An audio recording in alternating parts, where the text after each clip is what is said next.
Bismillahirrahmanirrahim. Assalamualaikum warahmatullahi wabarakatuh. Waalaikumsalam warahmatullahi wabarakatuh. Sahabat Familia, alhamdulillah kita baru saja selesai sarapan. Kita akan coba lanjutkan perjalanan city trip kita. Namun sebelum start, kita sih inginnya menambah ya satu lagi tentang pertanyaan yang barangkali itu menjadi oleh-oleh dari kuliah Sirah Nabawiyahnya Ibu di Selasa awal pekan kemarin. Hal yang mungkin menarik dari Sirah Nabawiyah pada awal-awal yang kita sebagai tolabul ilmi ini kadang-kadang juga menjadi perhatian kita adalah berkisar tentang isu keumian Rasulullah Shallallahu Alaihi Wasallam.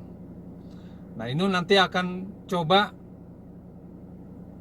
oleh ibu itu bagaimana menjawab atau memberikan informasi kepada kita tentang keumian Rasulullah, masih dengan ibu yang kita nantikan oleh-olehnya, Bu. Gimana, Bu?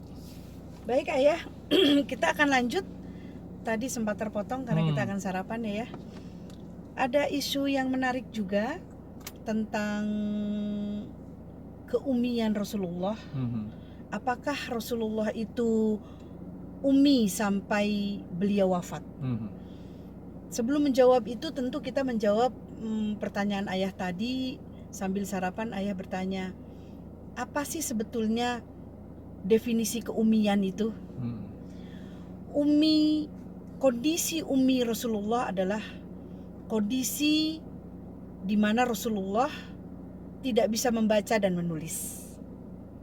Sebetulnya kondisi tidak bisa membaca dan menulis itu pada masyarakat Quraisy jahiliyah pada masa itu hal biasa ayah.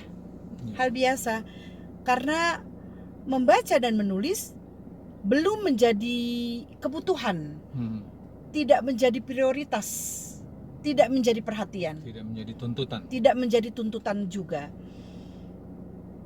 Ada pertanyaan, pada masa dahulu kan banyak sekali penyair-penyair luar biasa di kalangan Quraisy. Bagaimana dengan kondisi masyarakat Quraisy yang pada saat itu keumian itu menjadi sebuah hal yang biasa begitu ya. Pada saat itu para penyair itu biasa melisankan, biasa menuturkan lewat lisan syair-syair yang mereka sampaikan begitu. Jadi dengan tradisi bertutur, dengan menggunakan lisan seperti itu ayah. Jadi keumian ini kita katakan bahwa seseorang dikatakan umi itu karena dia tidak bisa membaca dan menulis. Ini dipertegas ayah di dalam dua surat di dalam Al-Quran. Yang pertama adalah surat Al-Ankabut ayat 48. Coba terjemahnya aja, Bu. Terjemahannya adalah Bismillahirrahmanirrahim. Dan kamu tidak pernah membaca sebelumnya sesuatu kitab pun, dan kamu tidak pernah menulis suatu kitab dengan tangan kananmu. Andai kata kamu pernah membaca dan menulis, benar-benar ragulah orang yang mengingkarimu. Itu di Quran surat Al-Ankabut. Al-Ankabut iya, ayat 49. Ayat 48. 48. Iya, 48. Lalu di Quran surat Al-A'raf ayat 157. Al-A'raf 157. Iya. Bismillahirrahmanirrahim.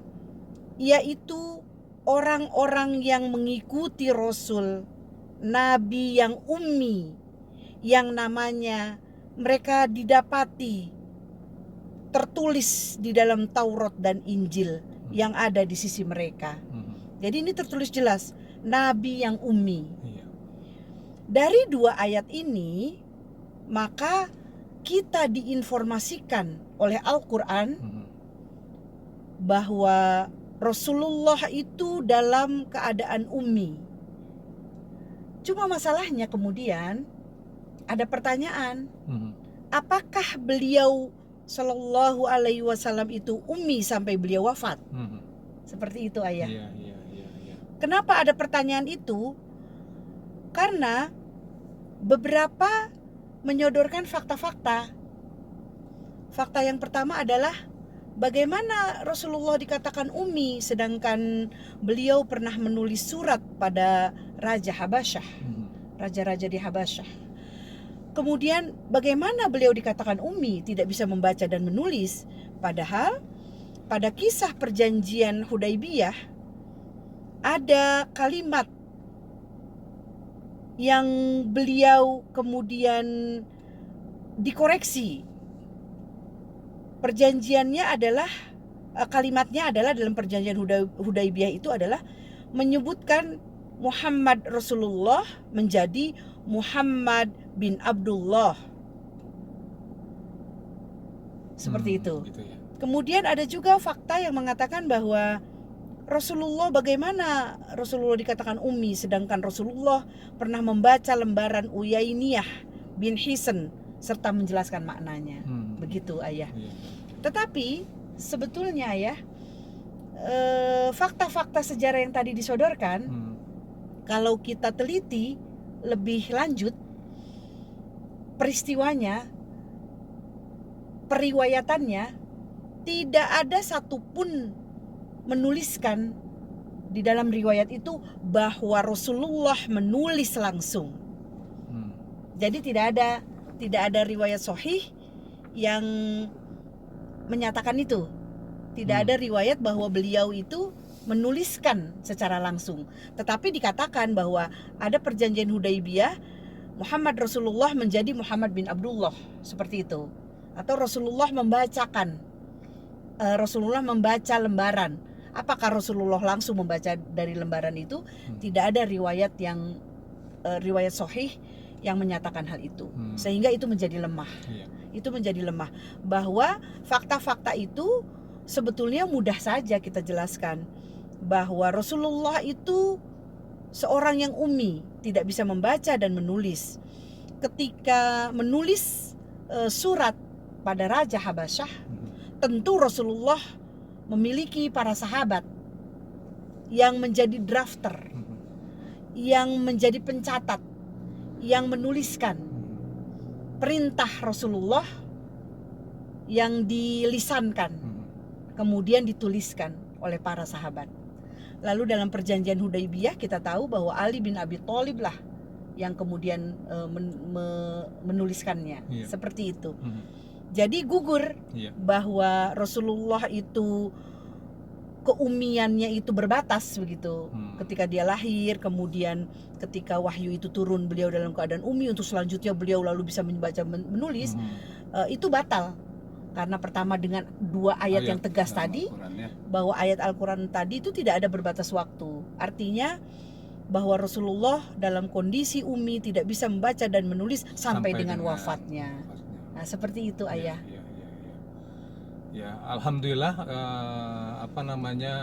menjadi clear, menjadi jelas, menjadi tidak terbantahkan dengan adanya dua ayat di dalam dua surat yang menjelaskan tentang keummian Rasulullah Shallallahu Alaihi Wasallam ini, yang mungkin bisa menegaskan di tengah situasi persepsi yang berbeda, di tengah situasi spekulasi-spekulasi yang ada, bahkan kontroversi pendapat tentang keummian Rasulullah. Jadi hikmah yang barangkali kita patut ketahui sampai dengan generasi kita sekarang ini, kira-kira apa tentang keummian Rasulullah ini, Bu? Iya, ini sebetulnya sebuah kondisi yang banyak orang bertanya, apa hikmah dari keummian Rasulullah Shallallahu Alaihi Wasallam? Hikmah yang paling utama adalah bahwa keummian Rasulullah Shallallahu Alaihi Wasallam membuktikan secara tegas, secara jelas, lewat fakta bahwa Al-Quran sebagai wahyu yang diturunkan melalui malaikat Jibril oleh Allah kepada Rasulullah adalah otentik. Tidak ada campur tangan sedikit pun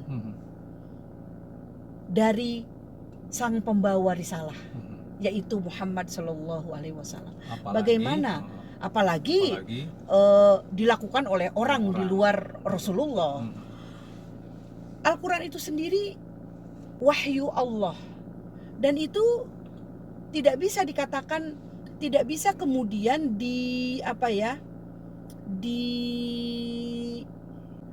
dihancurkan oleh sebuah statement bahwa Al-Quran itu adalah karangan Muhammad Sallallahu Alaihi Wasallam. Al-Quran adalah dongeng imajinasi. Bagaimana mungkin itu karangan? Ada juga yang mengatakan bahwa Al-Quran itu adalah hasil bacaan Muhammad Sallallahu Alaihi Wasallam terhadap kitab-kitab sebelumnya. Bagaimana mungkin seseorang yang ummi, yang tidak bisa membaca dan menulis, kemudian mengimajinasikan atau menuliskan kembali, sedangkan menduplikasikan atau kemudian menambah, mengurang, sedangkan beliau Shallallahu Alaihi Wasallam tidak bisa membaca dan menulis. Artinya tidak ada campur tangan. Dari keummian itu jelas tidak ada campur tangan Rasulullah Shallallahu Alaihi Wasallam. Jadi ini dengan tegas, dua ayat ini dengan tegas membantah tuduhan kaum orientalis kepada keotentikan Al-Quran. Masya Allah. Itu yang hikmah yang terbesar. Hikmah yang terbesar. Karena dikatakan tadi di surat Al-Ankabut, di akhir kalimatnya, di akhir firmannya, bahwa andai kata kamu pernah membaca dan menulis, maksudnya Muhammad pernah membaca dan menulis, benar-benar ragulah orang-orang yang mengingkarimu. Itu hikmah yang terbesar dari firman Allah. Kalimat tadi firman Allah, dari firman Allah. Seperti itu ayah. Jadi dari keummian Rasulullah kita semakin mengimani Al-Quran. Seperti itu. Ya sebuah kilas balik yang awalnya kita mencoba untuk berspekulasi, ada seputaran kontroversi tentang keummian Rasulullah, akhirnya sampai pada hikmah terbesar bahwa keotentikan Al-Quran itu benar-benar nyata, dan kemudian menggugurkan dari spekulasi yang ada, dari kontroversi yang ada, bahwa Al-Quran itu adalah karangan, imajinasi, duplikasi dari seorang Muhammad Rasulullah Sallallahu Alaihi Wasallam, bukan kitab yang mengada-ada. Ya, jadi makin menguatkan, makin menjelaskan, makin memberitakan kepada kita bahwa kita harus menjadi tambah yakin kepada kitab suci kita, karena hal yang barangkali menjadi tujuan dari orang-orang orientalis untuk mendegradasi sejarah, mendegradasi tentang Rasulullah SAW, mendegradasi Al-Quran, itu terbantahkan. Iya, betul.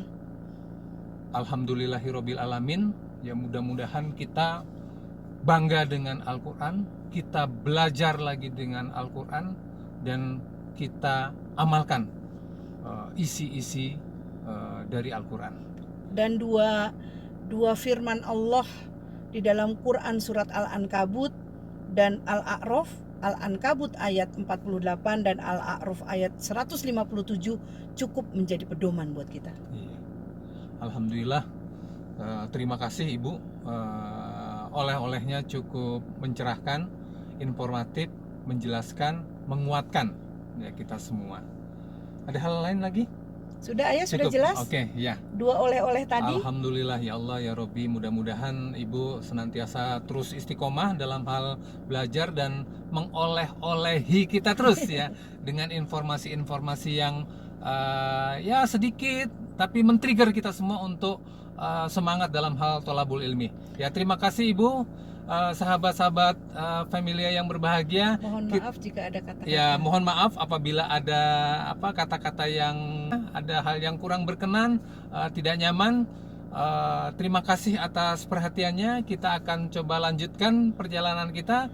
Bila taufiq wal hidayah. Assalamualaikum warahmatullahi wabarakatuh. Waalaikumsalam warahmatullahi wabarakatuh.